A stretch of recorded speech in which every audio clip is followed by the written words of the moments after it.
asking for liners to be removed from the recycling stream. And I think most of you are probably aware of some of the issues that that causes downstream. So it is a valid request, but it does pose a lot of challenges. So the bags can get stuck, as this picture from Waste Management shows, in the processing and the MRF equipment. And so it's often easier to recover the recyclables once they get downstream if they can eliminate the liners from getting into that mix.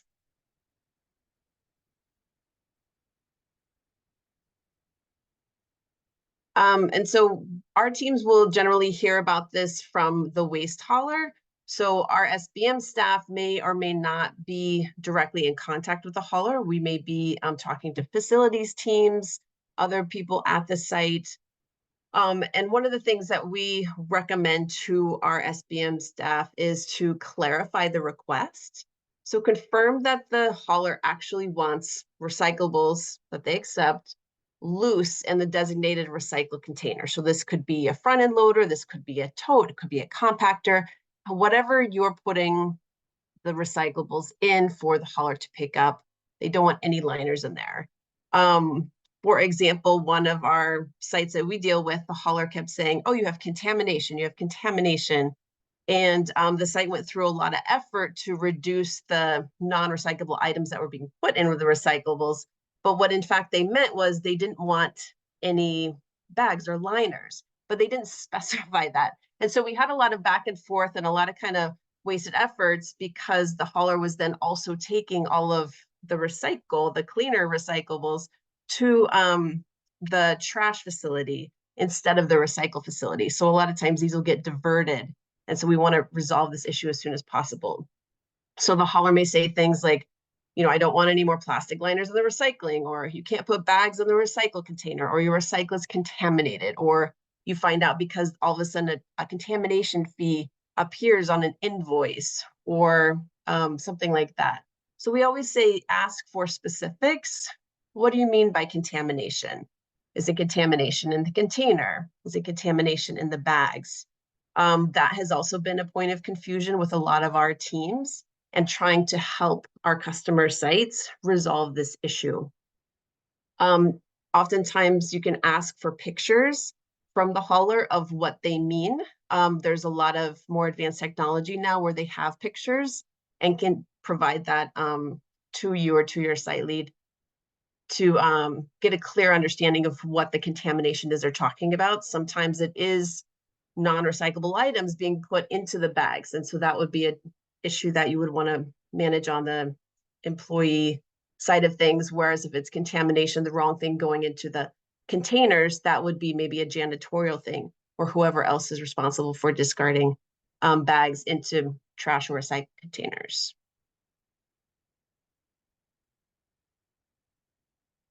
Sue, is this you? Still yours. Okay. Okay. So one of the things that we want to do is communicate with the waste hauler that this is not a change going from bags to no bags in the recycling container. This cannot happen overnight.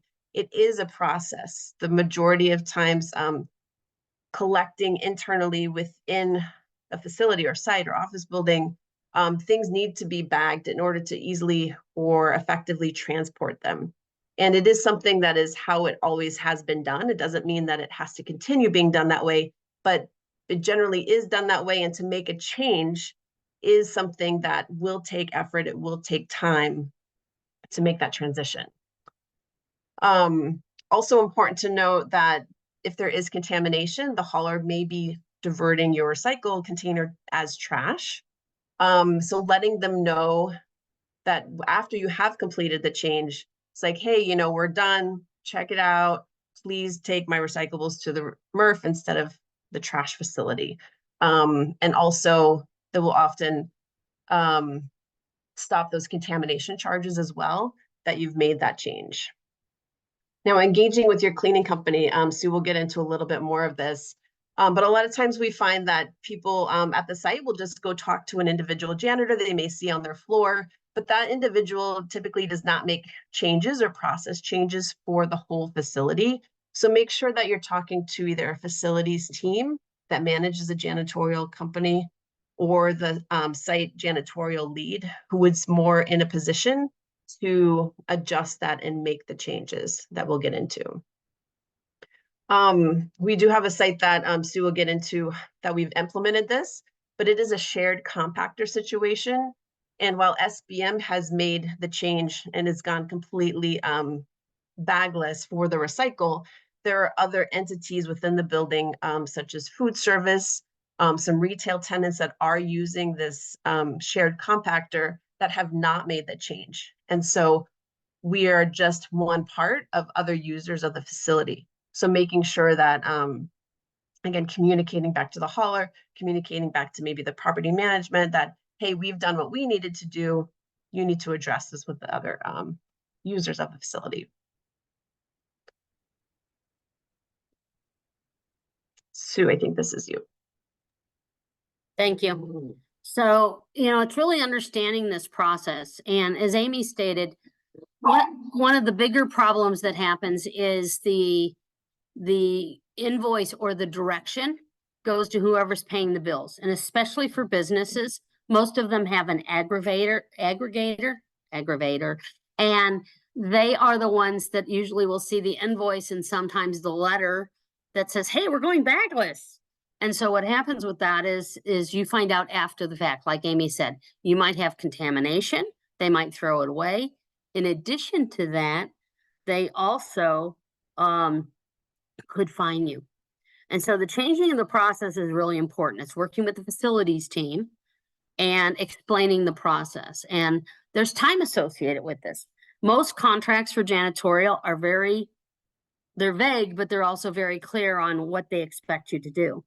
And when it's as simple as throwing a bag in like this picture, it's that time frame is incorporated into the cleaning of the facility. What happens though is when you have to tear open the bag, throwing a bag in is relatively simple if you look at the ergonomics behind it. But when you can't have a bag or a liner, you really have to look at what's involved. Do I tear the bag? Do I pour it over to the thing? Is it safe for the employees to do this? One other thing that's very important is in most instances, you can see that this gentleman is holding the bottom of the bag. And I don't know how if you guys see a lot of this, but I actually got a safety report yesterday that somebody got poked with a needle by doing this exact same action. And so it's very important that safety is a priority for all employees, whether it's the ergonomics of throwing a bag in, that's pretty simple. But when you've got to tear the bag and pour it in, hold on to the bag, and move the bag into a landfill facility, and until we can find a way to get these bags recycled, they all go into landfill, which is an atrocity. The other thing with this is the labor and time studies that are associated with it.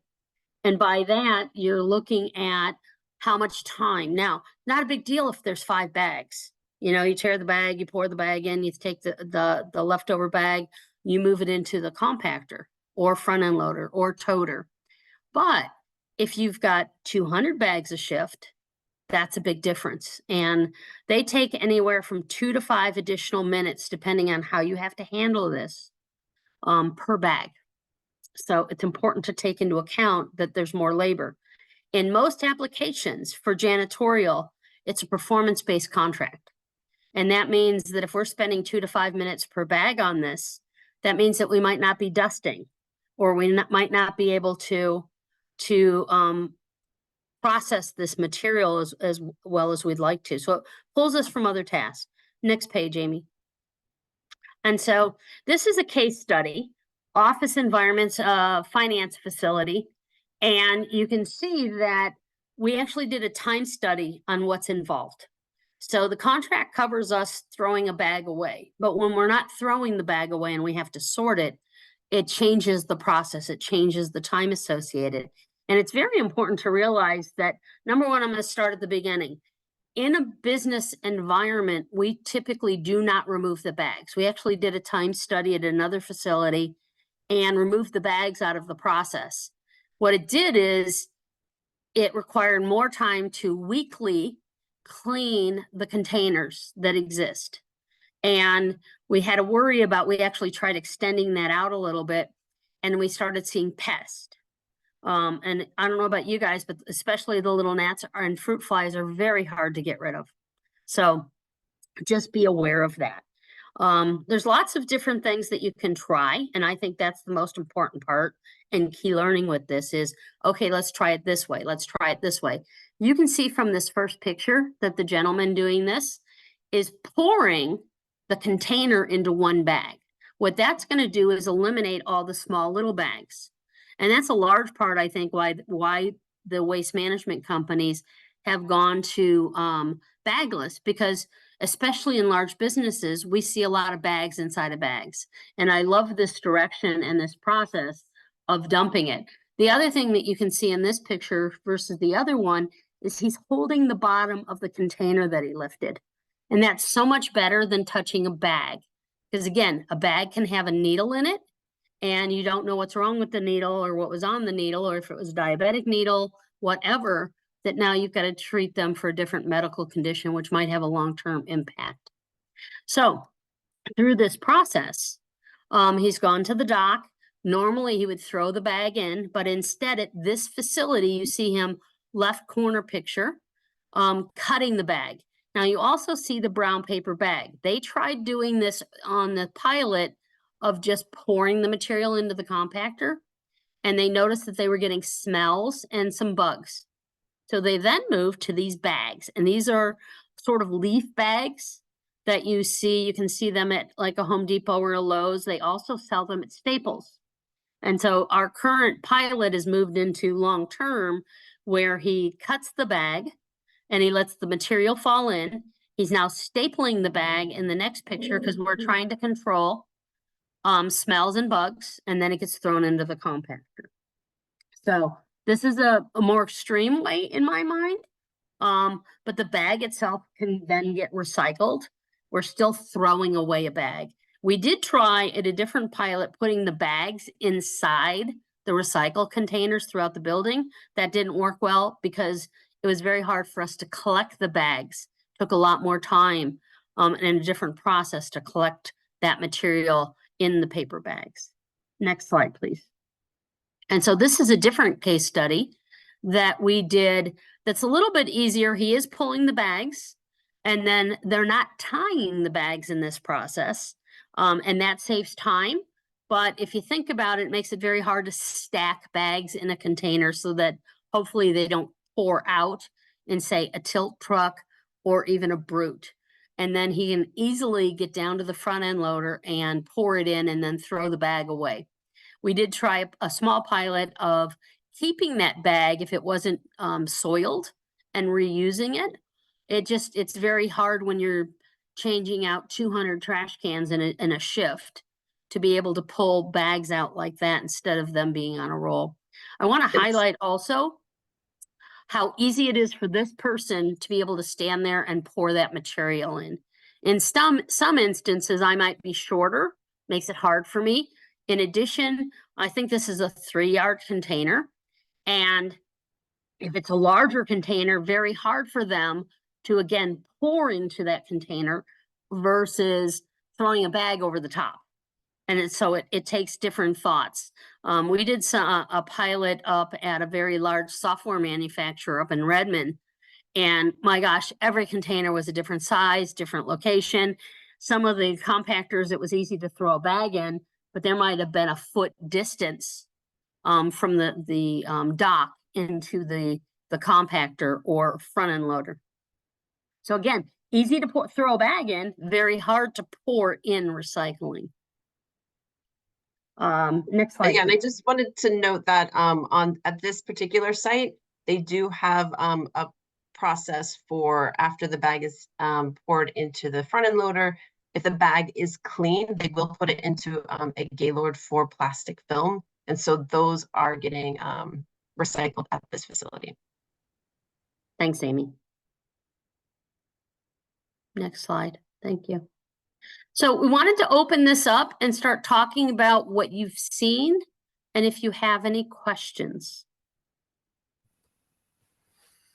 Excellent. Great. Thank you for sharing those examples and highlighting the complications. I think there's several people here that are probably facing their own challenges as they look to make changes in their system. So we're going to open it up, and please feel free. We have a small group, so just feel free to unmute and introduce yourself and make your comments or ask your questions. Go ahead, Stephanie. Great. Hello, everybody. Stephanie Barger with USGBC and True, and just so appreciate what Green Education and SBM are doing to provide education and move us forward. So a couple of questions, is focusing on that clean and dry. So it seems like they want you to go bagless, not only for recycling, but also with the trash. So for the recycling, if we put everything in the recycling bin that's clean and dry, I think number one, people look at it a couple of times before they stick it in there. And if you've seen more liquid dispensers to be put next to the recycling bins or even the trash bins, I know Clean River now has as part of their bin system, they have a liquid dispenser. So just wanted to see what's happening in that arena. We've seen quite a few places starting to add liquid dispensers, communicating about clean and dry. Our biggest problem at a couple of them is when they have free beverages, right? So coffee's a little bit easier because we've been trying to train them to pour the coffee out.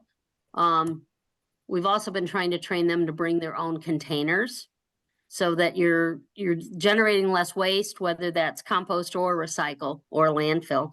And the bigger problem is when there's free beverages like soda cans and things like that, there's no limit on it. So if I get it half full, I've been on a phone call, I now have a half full soda can, and some of these guys don't think to pour it out. So a lot of training around that. Our biggest problem is trying to, I would like to completely eliminate bags because they're all bad and they're all plastic and that's oil, but it just creates a different problem inside the building. So, especially if, depending on the contract, you might have to change that bag of recycling every single day, even though it's a quarter full. And so where we do pilots, we try and, after we're done with that pilot, document it and put it in the contract as an addendum so that changes the process. And the bigger problem with all of this is facility managers. So if in fact you're working with a IFM, CBRE, Amentum, ISS, JLL, the contract, if you switch managers and we got an agreement to do the pilot and the pilot's going on forever and they agree to how we're handling things, if we don't document it and so they change jobs, we could be at a failure for our job and you could lose a contract. So it's very important for that documentation of what you're doing and how you're trying to do it and putting it in writing. That's an important part of this. Thanks, Stephanie. Anyone else? Zach, I saw your hand up earlier. It was. We just talked about it. It's going to be all about liquid contamination. We do a lot of waste audits, and liquid contamination is always one of the biggest issues we see in the recycling stream when we do these. So yeah, trying to figure out how to minimize that in order to make linerless recycling a possibility, I think would be the biggest challenge for some of the clients we work with, which are mainly universities and other institutions of education. Yep. Yeah, we have a couple of sites that are doing pilots with bins that are specific for liquids. So I know Clean River has one like Pour Away, and there's others out there. I'm sure you've seen them all at airports and things like that. So we're piloting a few of those right now because we've also seen a lot of liquids. I just did a waste audit that I forget how much it was, maybe like 300 pounds of just liquid waste, but mostly within closed plastic bottles, beverage bottles. So yeah, it's a real issue, and we're doing a few things. So hopefully we'll have some results of some of those pilot projects. Have you found any approaches that work at the institutions you work with, Zach? Not yet. It's a lot about communication and making sure that the clean and dry is followed as much. And then we've talked about, how can you strategically place your bins so they're near either bathrooms or water fountains or somewhere where folks have easy access to pouring out the remainder of the liquid before tossing in the bin. But yeah, we've definitely seen a lot of liquid in the recycling audits we've done recently in some of the universities. So I know that's definitely a challenge. And I had another question and now I forgot it, so I'll think about it. I'm sure it'll come back to me in a second. Great. Alec, I don't know if you're somewhere that you can share with us if there's any experiences that you have or systems that Bush is developing to deal with liquid contamination and to support linerless recycling. Hi, Jill. Yeah, this is Alec Cooley. I'm with Bush Systems, as Jill mentioned. We do have, I think, one model of bins that we do liquid, emptying that can be paired alongside other types of, other collection streams with our bins. And it's something we're looking at developing more models for. So yeah, we hear the same thing that others do. As far as, trying to do collections without using plastic liners at all. I mean, obviously this is kind of a holy grail. The one example I've seen in practice as a long-term sustained model was University of Oregon. And I know they going back, I think almost to the 90s, were using a reusable bag system for their indoor collections, and at least for cans of bottles. I believe paper as well. I'm not sure if they still do that, but it was something they were doing for a long time. It's good to know. We did a pilot, and we had some, they were Tyvek, I believe, and we actually had it with a drawstring on the bottom and a drawstring at the top. And the reason for that was that we wanted the drawstring on the top so that we could open the bag, but close the bag so we could collect as many as we could all at once, because that's a large, be as efficient as you can as a janitorial. You don't want to handle it more than once, and you're just trying your absolute best to have a good product at the end. And so the other part of it that we did is the drawstring on the bottom for the reusable container was meant so that it was an easy open and just pour, and then they could close it again. We were laundering these to an extent to try and reuse them. Our biggest problem was, if you think about janitorial, they walk around with either flat in a box liners or liners on a roll. And so it takes a very, very small amount of space. And so the minute you start adding, either paper bags for collection, or if you add a reusable bag, how do you put it on the janitorial cart? How can they easily pull it? There's so many different levels. And we did a pilot for almost 6 weeks at this one location, and we just gave up. Number one, that was so frustrating for the employees. And we still had to worry about trying to open the bag and pour it.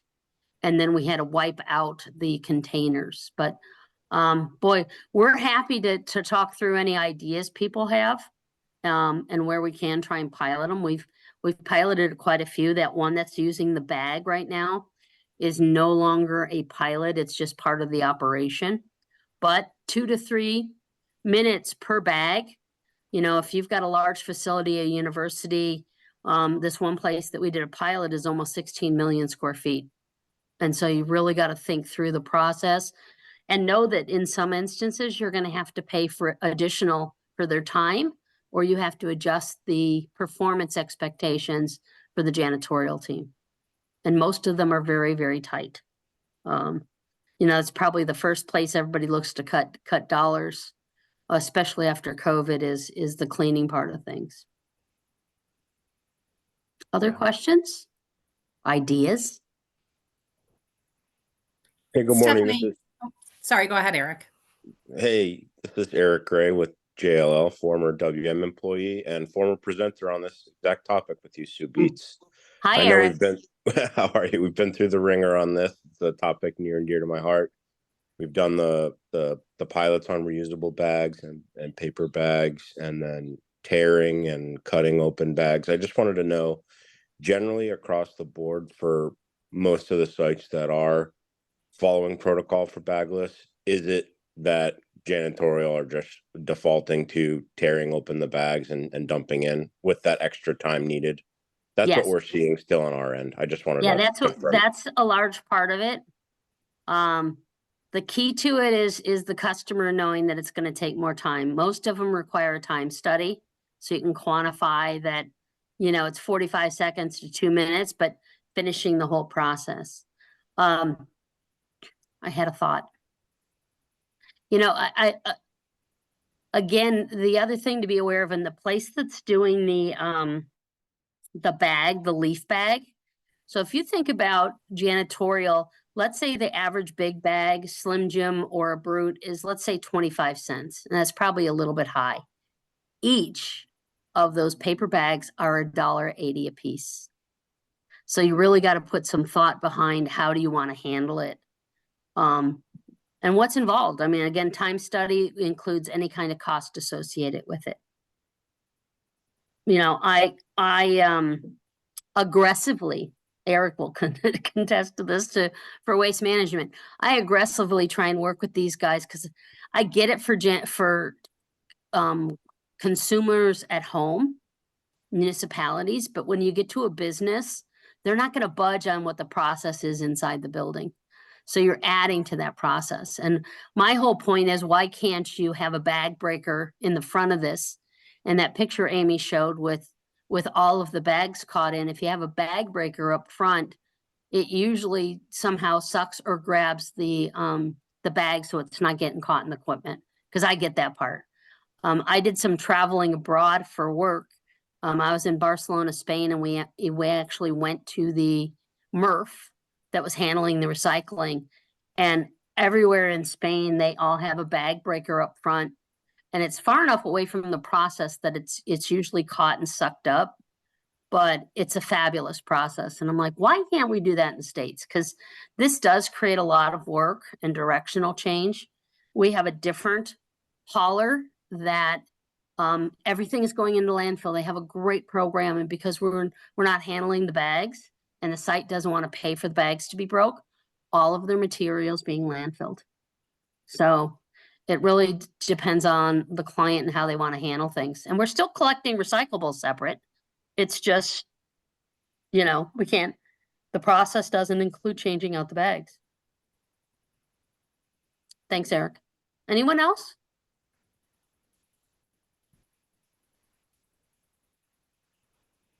This is more a big picture comment question, but as we move to zero waste, and you know, Sue and Amy, as you're focusing more and more on source separation and reduction and reuse, is, you know, with trash, and everything that's going in there is really trash and just needs to go to landfill. Like, dirty MRF should become obsolete, and we're getting smaller and smaller. So number one, I totally agree with you that the U.S. waste management industry needs to innovate. There are ideas all over the world that can work. But for the janitorial service inside of the building, if it really is trash, then that's such a huge extra process that you have to go through to make it easy on the waste hauler. And you're already doing those, you know, virtual zero waste audits and looking for contamination and all of that. So I don't know if you have some more big picture comments and just for anybody on that. I'll state that we're not tearing, to my knowledge, we're not tearing any bags that are truly trash. We are tearing the recycle bag. Okay. The one place that currently is not sorting, and they're not tearing the bag. We're looking at a possible pilot where we segregate a little bit better so that you only have paper and chipboard in one container and the potential to put bottles and cans in another. It takes so long for a business group to make a decision. I think we've been working on it, Amy, for what, a year? Maybe even a little bit longer. And we can't make it, the facilities team doesn't make a decision. And it's on the list and you talk about it a little bit and you keep moving on. So It's different politics, I think, than even a university, because some places can just quickly make a decision, and we're not seeing that in a lot of places. I'm just curious, for those sites that have been experiencing contamination fees, are the finances better to pay the fees or to make the change in most cases? My opinion is it's better to make the change, but I'm also a zero waste person that doesn't want us throwing things away. Amy, what's your opinion? I don't know that we've done any math on, what's cheaper. I mean, I think even when you talk about using reusable bags, a lot of our customers are like, no, that's too much of an expense, right, to invest in the reusable bags. But instead of looking at the longer term, they're just kind of looking at the shorter term. And I think that's here as well. I think sometimes the trash money bucket, right, is different from the janitorial money bucket. And so sometimes the people overseeing the trash bills be like, no, we need to stop these contamination fees. And if that means doing this process change, then go for it. Others like, no, we don't want to bother. We'll just keep paying. So I think it just depends, like Sue was saying, on, whoever the business is. But I haven't actually done that math, but I think ultimately it would be cheaper to just make that process change. Just factoring in for not buying extra paper bags or reusable bags. Zach, have you thought of your other question again yet? Yeah, it wasn't as much of a question as it was. The university we work with now is talking about how they can go linerless in some of their operations. And I was just thinking that the ones they use liners for that are the easy removals are all of their print stations in their library that are, mainly just paper. And I was just trying to think through, I don't really know if there's a question, but think through what sort of communication is needed for those to be linerless, because those are kind of the low-hanging fruit, if you will, that I think of that could easily go linerless. Zach, are they labeled enough that it's just paper, or? Absolutely not. They would need to be. Okay. But yeah, they pretty much are just, the small little rectangle bins underneath print stations. And when I walked through the facility, I didn't see anything other than paper in them, but they were not labeled. But yeah, in order to recommend going linerless, I would definitely also want them to label those more clearly. Yeah. I think Amy, it's that was easier a to- light bulb moment just a minute ago with janitorial usually is paid out of a different bucket than the recycling. And it's amazing that just popped through my head. So nice job. Important though. Just a quick thing on the linerless. Sometimes when areas like that where you don't have a lot of food and beverage, it is easier to go linerless, and a lot of times people are less likely to put something wet, right, when they see that there's not a liner, although that will probably still happen. So make sure to budget for any additional cleaning that would need to happen of those bins when something kind of inadvertently goes in there. Yeah. See, Alec has your hand up. Yeah, I was just going to add a note. I put into the chat. This doesn't address the collection side, but in terms of sourcing bags, I know Waste Management has a site that I put in there where they sell bags that are specifically sized and designed to fit with a Slim Jim Waste Watcher size for reusables. Great. Yeah. Thank you for sharing those resources. Excellent. Well, if there's no further questions or comments, we can wrap up for this morning's session. I know that we're all available if something pops to your mind or you had a question or a comment later. Please feel free to reach out. My email, which you all have from notifications, is jill@greeneducation.us. I know Amy and Sue are available, and I can help source questions through to them as well. But without further ado, I just want to thank Amy, Sue. Thank you so much for bringing your years of experience on this complicated topic. The case studies were super useful, as well as hosting the discussion here. So thanks so much for everyone who participated. And we look forward to, I know Stephanie had to leave early, but just a reminder that the Zero Waste Forum is going on this week, and there are virtual options still available to participate if you can't make it to San Francisco. Stephanie and I will both be there supporting that as well. Very good. Thanks, Jill. Thanks for the Awesome. Thanks, opportunity. everyone. Bye-bye. Thank you. Bye-bye.